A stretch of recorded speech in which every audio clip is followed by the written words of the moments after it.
নমস্কার বন্ধুরা, চলো তোমাদের সাথে আজকে আমার একটা ব্যস্ততম দিনের ভিডিও শুরু করি। সকাল সকাল উঠে সব জামা কাপড় কেচে দিয়েছিলাম, আর অন্য কোনো আজকে কাজের চাপ ছিল না। অন্য কোনো কাজ বলতে যেটা সব থেকে বেশি চাপের কাজ, রান্না করা, সেটা আজকে ছিল না। কারণ আজকে যেমন নিমন্ত্রণ বাড়ি সবাই, তো ছোটো মামা শ্বশুরের নাতির মুখে ভাত ছিল, সেখানেই ছিল আমাদের নিমন্ত্রণ। বাড়ির সবাই যাবো, ছোটদি আসবে, মানে আমাদের ছোটো ননদ আসবে, তো সবাই মিলে একসাথে যাব। তাই এদিকে কাচাকুচিটা মিটিয়ে আগে চা নিয়ে একটু বসে পড়েছি। জানো তো সকালবেলা চা ছাড়া ঠিক আমার দিনটা চলে না।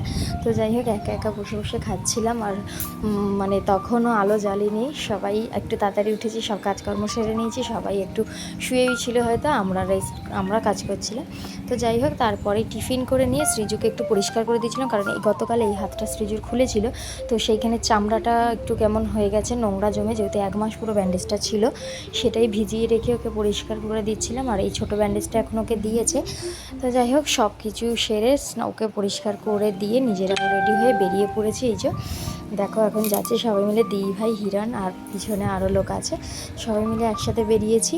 আর ওখানে গিয়ে খাওয়া দাওয়া করবো, দেন বাড়ি আসতে হবে। আজকে রবিবার, তাই আজকে আমার পড়ানো নেই, তাই একটু নিশ্চিন্ত নইলে, অনেকটা চাপ ছিল।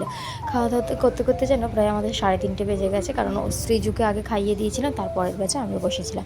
আর বিকেলবেলা গিয়েছিলাম একটু এই ড্রেসটা চেঞ্জ করতে সৃজের জন্য, তো সেই জন্য আর ভিডিও করা হয়নি। তো তারপরে চেঞ্জ করে এইটা এনেছি, কেমন লাগছে জানিও। তো আজকের মতো এই অবধি, চলো টাটা, সবাই খুব ভালো থেকো, সুস্থ থেকো।